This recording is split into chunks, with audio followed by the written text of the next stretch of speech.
কেমন আছেন সবাই? আশা করি ভালো আছেন। আজকে সোমবার 9 ডিসেম্বর 2024, 24 অগ্রহায়ণ 1431। প্রথম আলো নিয়ে হাজির হয়েছি। দেখেন, অ্যাজ ইউজুয়াল যেটা হওয়ার কথা সেটাই। 12 দিনের ঝড়ে বাশারের পতন, মস্কোয় আশ্রয় নিয়েছে পুরো পরিবার সহ।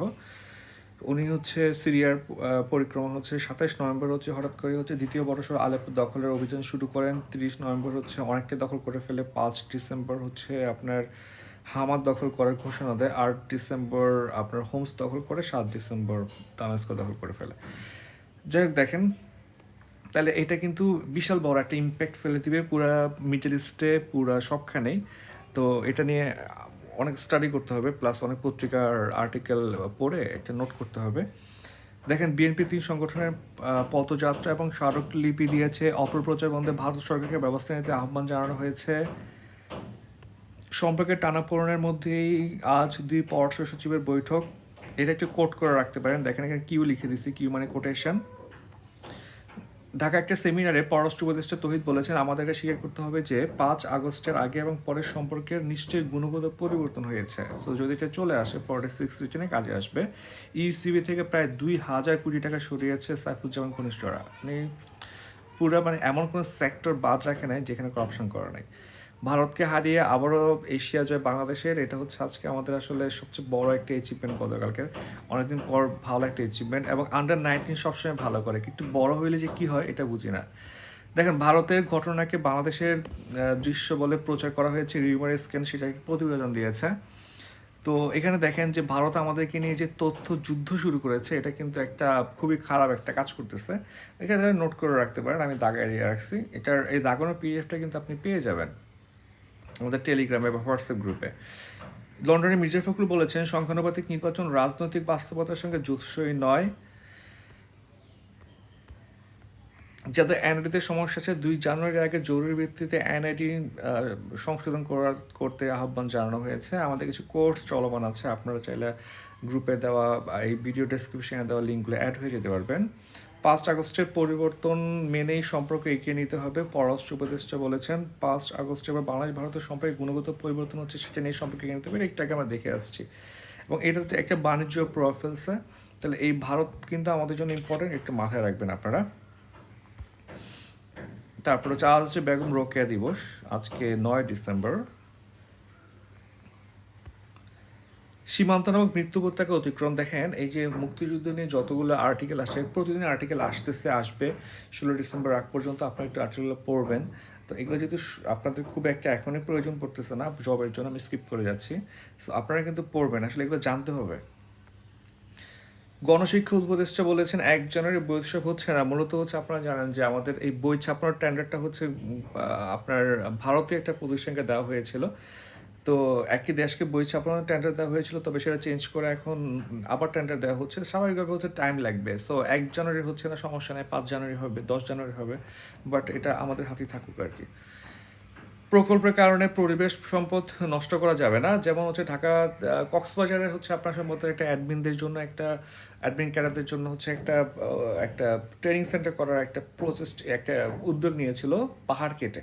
তো এইগুলো করা যাবে না। হ্যাঁ, আপনি বলছেন এই প্রকল্পের কারণে পরিবেশ বা সম্পদ লং টার্মে ক্ষতি করা যাবে না। 24 ঘন্টায় 7 জনের ডেঙ্গুতে মৃত্যু হয়েছে। এর মধ্যে হচ্ছে প্রথম 8 দিনে 41 জন মারা গেছে। মানে এই বছর এখন পর্যন্ত 529 জন মারা গেছে, বিশাল বড় একটা সংখ্যা, এবং এটা নিয়ে আসলে জরুরি ভিত্তিতে স্টেপ নেওয়া উচিত। এখন দেখেন, আজকে প্রথম আলো বা সব পত্রিকায় আসার থাকবে।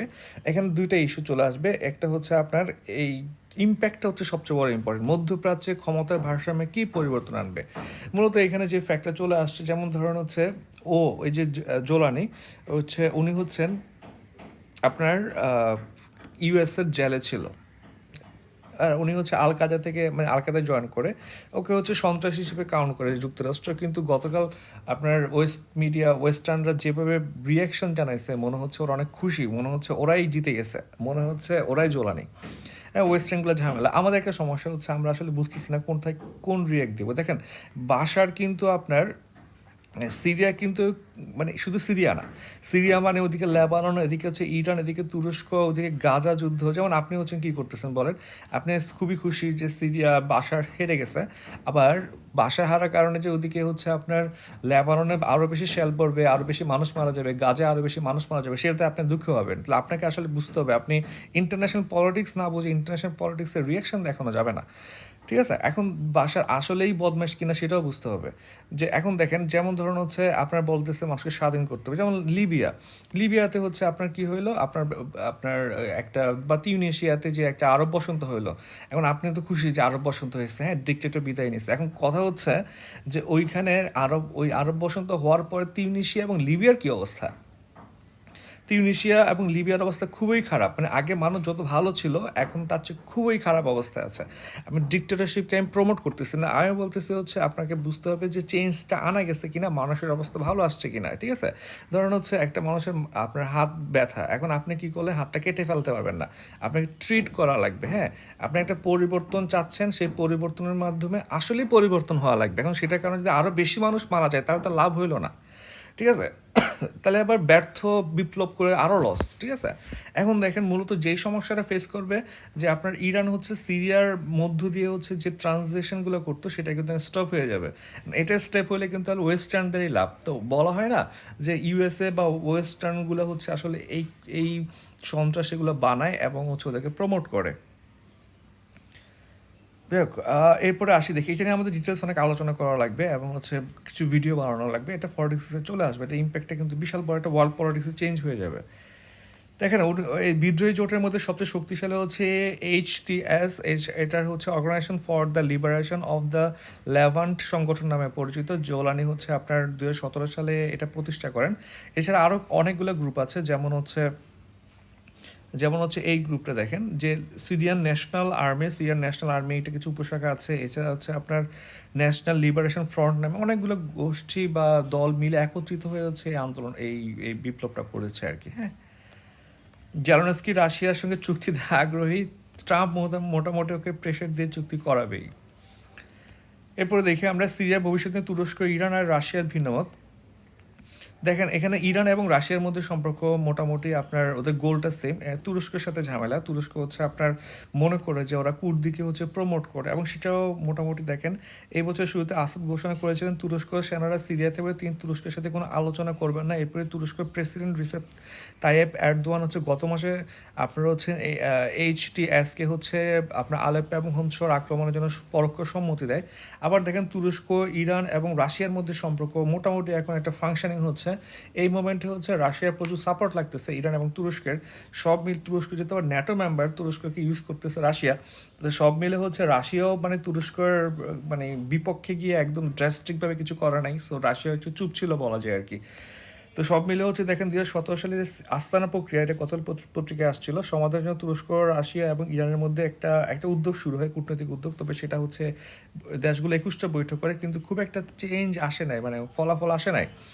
এই ত্রিপক্ষীয় যে বৈঠক হয়েছিল সেখানে প্রত্যাশা কম, কারণ তুরস্ক চাওয়া হচ্ছে বিদ্রোহী ইসলামপন্থী তুরস্কপন্থী গোষ্ঠীগুলো মস্কোর দিকে অগ্রসর হোক, আর ইরান এবং রাশিয়া মনে করে হচ্ছে এটা করা যাবে না। তো এখন মূলত তুরস্ককে বোঝানোর ট্রাই করা হয়েছে যে এটা একটা আপনার ভ্যাকুয়াম ক্রিয়েট করবে। হ্যাঁ, ইমব্যালেন্স অফ পাওয়ার ক্রিয়েট করবে। ব্যালেন্স অফ পাওয়ারটা খুবই গুরুত্বপূর্ণ, এবং এই ব্যালেন্সটা না থাকলে তখন ভ্যাকুয়াম ক্রিয়েট হলেই সেখানে সন্ত্রাসী চলে আসবে। যদিও হচ্ছে তুরস্কের কাছে এটা গুরুত্বপূর্ণ ছিল না। এখন দেখা যাক ইম্প্যাক্টটা কী আসে, আমরা হয়তো কয়েকদিনের মধ্যে একটা ভালো একটা ইম্প্যাক্ট দেখতে পাবো আর কি। বিদেশ থেকে এবি ব্যাংকের এমডির পদত্যাগ এবং পোশাক শিল্পে আপনার প্রযুক্তির ব্যবহার বৃদ্ধির কারণে হচ্ছে নারী শ্রমিকের সংখ্যা কমেছে। আপনার 2014 সালে ছিল হচ্ছে আপনার 56% এবং 2023 সালে তা কমে 53-তে নেমে এসেছে।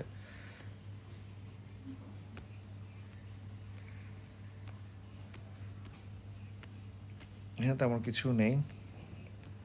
আচ্ছা, সবসময় প্রথম আলো বিজ্ঞাপন দেয়, আজকে আমি বিজ্ঞাপন দিলাম আর কি। আর তেমন কিছু নাই, আমরা লাস্ট পেজে সম্ভবত চলে যাচ্ছি। লাস্ট পেজে তেমন কিছু নাই, এই হচ্ছে আজকে প্রথম আলো। সবাই